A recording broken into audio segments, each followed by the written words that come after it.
So our next speaker is Dr. Jane Carreiro. Jane is a graduate of our Osteopathic Medical School, longtime faculty member and clinician, and she is also our newest addition to the leadership team at the University of New England. She has taken over as the Dean of the College of Osteopathic Medicine. I think there's a transition period, and she'll be official, full in September? Sort of? Okay. She'll fill you in on that, and she's going to talk, make some remarks about UNICOM and the University of New England and its approach to pain.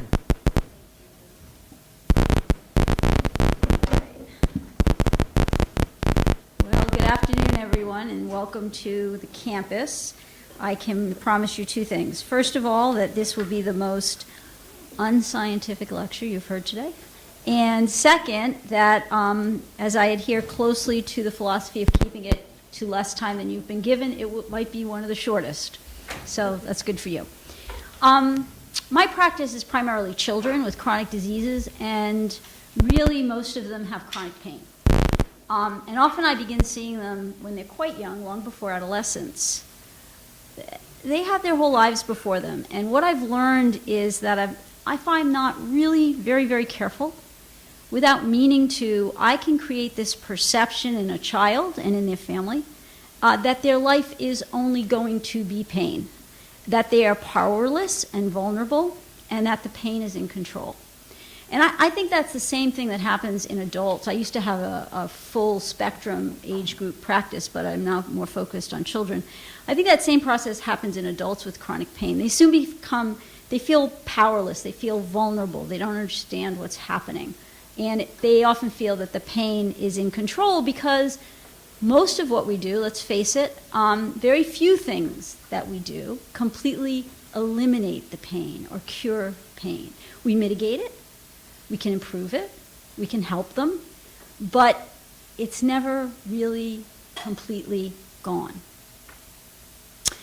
So I want to tell you about a patient. His name's Matthew. I started seeing him when he was 6. When he was 4 years old, he had surgical correction for Chiari malformation with cranial cervical fusion. And he came in at 6 years old, and he was had that classic chronic pain, walking like this, dull eyes, very glassy, depressed affect. And, he's only 6 years old. So I started talking to him and his mom and trying to do an evaluation. I'm a DO. He had a lot of musculoskeletal findings that really had nothing to do with his surgery. They were all compensatory, that had kind of built up in the way he's compensating for his pain, because people do that, they splint. And so I treated him and I spoke with him and we finished, and I said, "Are you okay?" And he said, "Yeah," and he left. And he came back the next week, and I saw him again, and he still had some stuff going on. I treated him again, and we spoke. And at the end of the treatment, at the end of the visit, he said, "Can I ask you a question?" And I said, "Yeah." He said, "What's wrong with me?" And it was the last patient of the day, so I dragged him into the residence room, and I pulled out a skeleton. And I showed him. I said, "This is what a Chiari malformation is. This is what they've done. This is how your neck looks. This is what," I pulled out pictures in a book. And he just stood there and he nodded. And a couple weeks later, he came in again, and he had this big smile on his face. And I looked at his mom, and she had a big smile on her face. And apparently he had gone to a birthday party that weekend, and he had 2 play dates after school, which he had literally never done. And I said to him, "How's your headache?" And he said, "Oh, it's there." I said, "Oh." And he handed me a card that he had drawn, and inside the card it said, "My headaches feel a little better, but I feel a lot better." And I think that that's a piece. Approaching patients with chronic pain is really multi-pronged, and part of it is the patient, not the disease, right? So why is it that 2 patients with the same pathology, same gender, same predispositions can have completely different perceptions of their pain? We all know this is true. We see it all the time. We hypothesize all of these neurophysiologic mechanisms that explain tolerances and thresholds, and probably they are part of the case, but they don't explain it all. Within the osteopathic approach, we have this concept of health with a capital H. And what Dr. Still said, who was the founder of osteopathy, is that it's the job of the physician to find health. Anyone can find disease. And the students often ask, well, what does that mean? How am I supposed to find health when all you're ever talking to me about is pathology? What's wrong?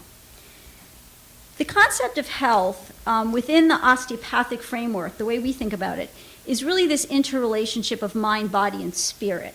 Now, mind-body interrelationship has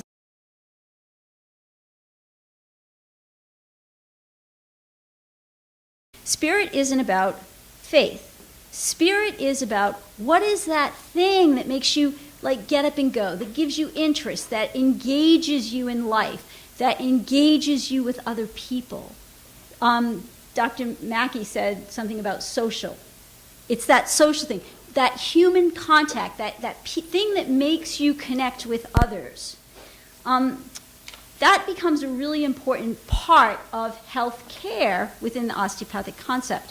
And when a patient has chronic pain, the pain becomes so big, so prominent, that it's the focus of their whole day to the exclusion of everything else.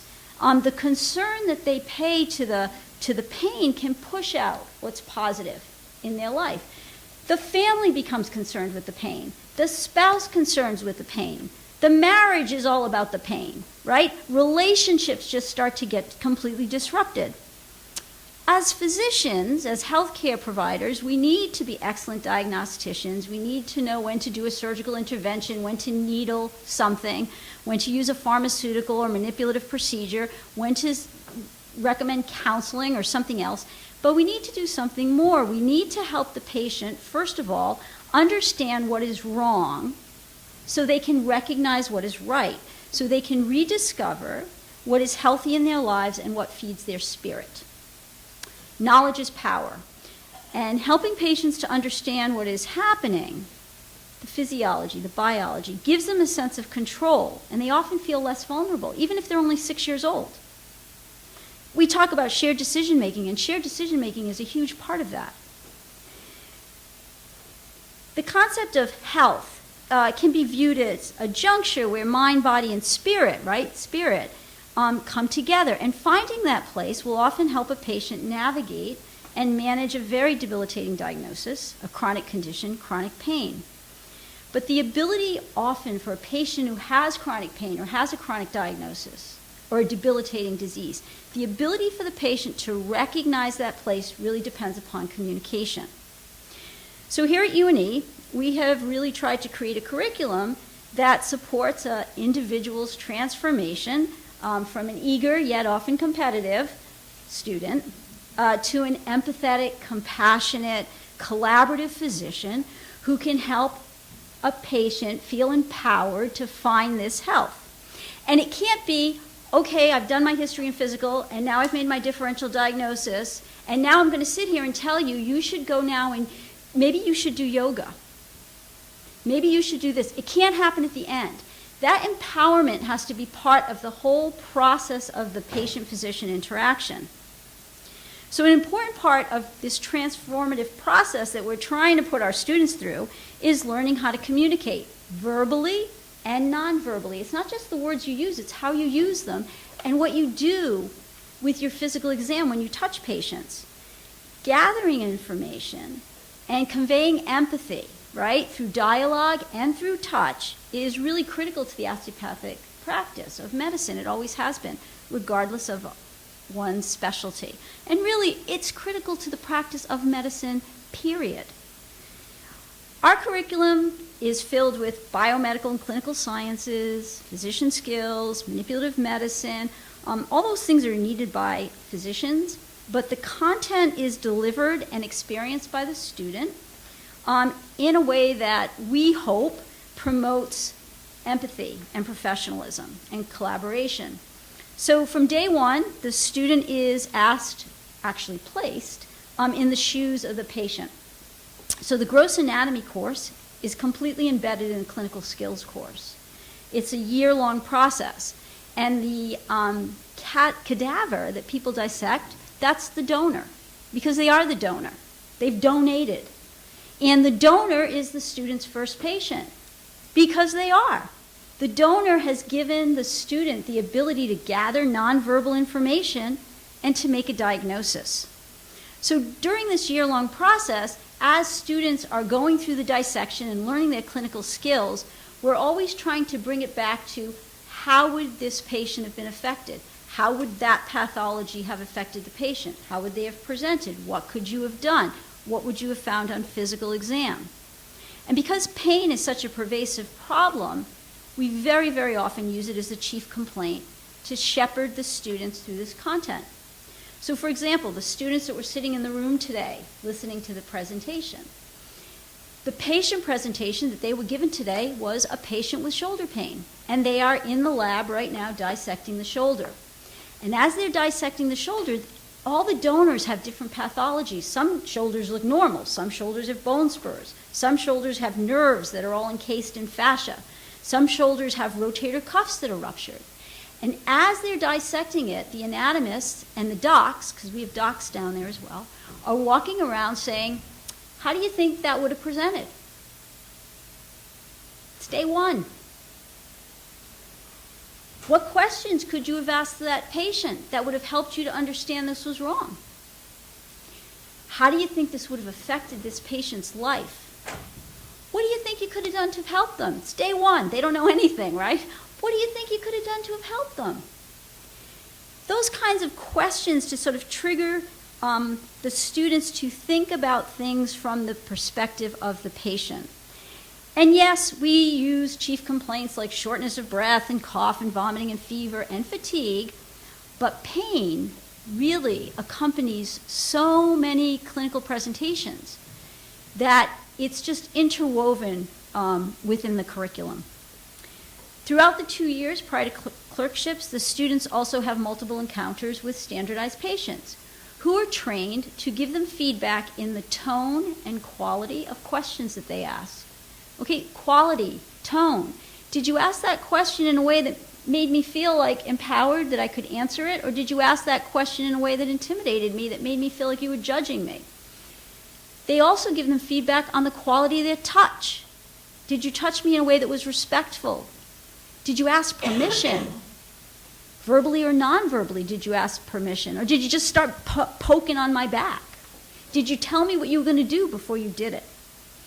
In the second year, they continue to have these experiences with these standardized patients, but now we sort of put on the layers of other comorbidities and hidden agendas like domestic abuse and medication misuse, and try to make things a little bit more complicated so that students can start to perhaps recognize when the stories that they're getting really don't quite make sense.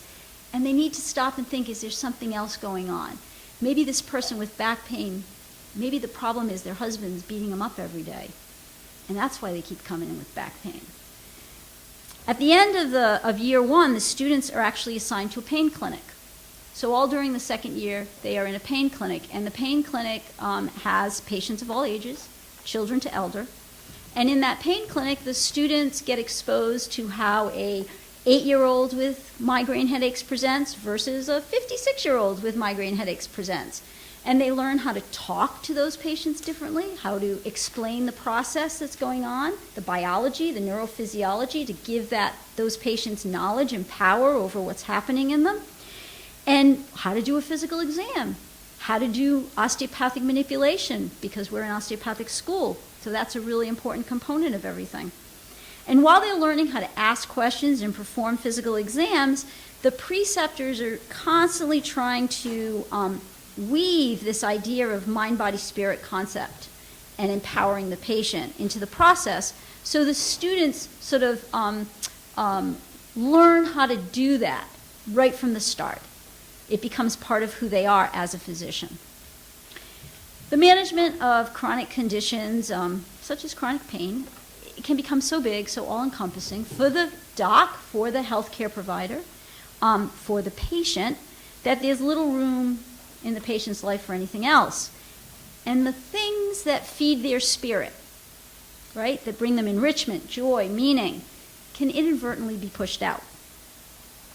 So here at Unicom, we're really trying to train our students so that they can become the kinds of physicians who are excellent diagnosticians and who know how and when to use surgical interventions and pharmaceuticals and manipulative procedures and all the other things at our disposal.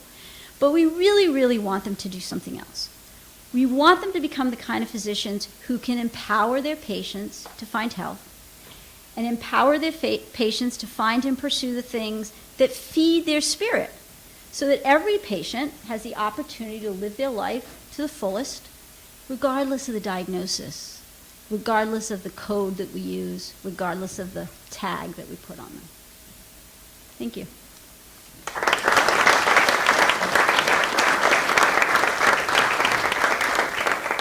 Does anybody have any questions, or would you like to take a break? Yeah. One question. Oh, there we go. Hi, Gail. Hi, Jane. Hey, Gail. We're going to use the microphone. Thank you, Jane, for sharing that. I think that was an important perspective. Help me understand how you think the healthcare team needs to be involved in helping individuals find their spirit, because pain is such a chronic thing that you may not get things from the doc. It may come from other folks. Share with me what your philosophy is on an interprofessional team. I think that's absolutely true. And in the student clinic, in the pain clinic, I'm glad you actually brought that up. We actually have other interprofessional students in there with our students.